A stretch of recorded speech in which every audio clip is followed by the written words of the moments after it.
क्या आप जानते हैं, हज़रत सुलेमान अलैहिस्सलाम बचपन से ही असाधारण बुद्धि और नर्म दिल के मालिक थे। वे अल्लाह के नबी हज़रत दाऊद अलैहिस्सलाम के बेटे थे और एक ऐसे घर में पले बढ़े जहां हर सांस में अल्लाह की याद और न्याय की सीख मौजूद थी।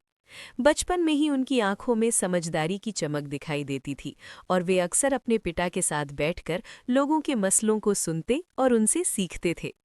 एक दिन की बात है, जब भी अभी छोटे ही थे, कुछ लोग एक विवाद लेकर हजरत दाऊद अलैहिस्सलाम की अदालत में आए। एक व्यक्ति की भेड़ें रात में दूसरे के खेत में घुस गई थीं और सारी फसल खा गई थीं। हजरत दाऊद अलैहिस्सलाम ने फैसला दिया कि भेड़ों को खेत वाले के हवाले कर दिया जाए ताकि उसका नुकसान पूरा हो सके। छोटा सुलेमान ये सब चुपचाप सुन रहा था, लेकिन उसके दिल में एक और बेहतर हल आया। अदालत खत्म होने के बाद उसने अदब से अपने पिता से कहा, अब्बा जान, अगर इजाज़त हो तो मैं एक और राय पेश करूं? हज़रत दाऊद अलैहिस्सलाम ने प्यार से मुस्कुराते हुए कहा, बेटा ज़रूर बताओ।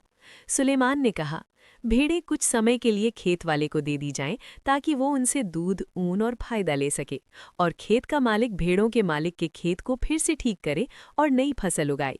जब खेत पहले जैसा हो जाए तब भेड़ें अपने असली मालिक को लौटा दी जाएं। ये सुनकर हज़रत दाऊद अलैहिस्सलाम बहुत खुश हुए, क्योंकि ये फैसला न्याय के साथ साथ रहमत और संतुलन से भरा हुआ था।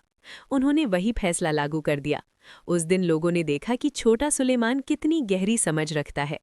अल्लाह ने उसे कम उम्र में ही हिकमत और सही फैसला करने की क्षमता दे दी थी। बचपन में सुलेमान अलैहिस्सलाम को प्रकृति से भी बहुत लगाव था। वे परिंदों की आवाज़ें ध्यान से सुनते, जानवरों पर रहम करते और अक्सर अल्लाह की बनाई हुई दुनिया पर सोच विचार करते रहते। उनका दिल घमंड से बिल्कुल खाली था, बल्कि वो हर नेमत पर अल्लाह का शुक्र अदा करते थे। हज़रत दाऊद उन्हें इबादत, सब्र, इंसाफ और लोगों के साथ भलाई का व्यवहार सिखाते थे। और वीडियो के लिए फॉलो करें।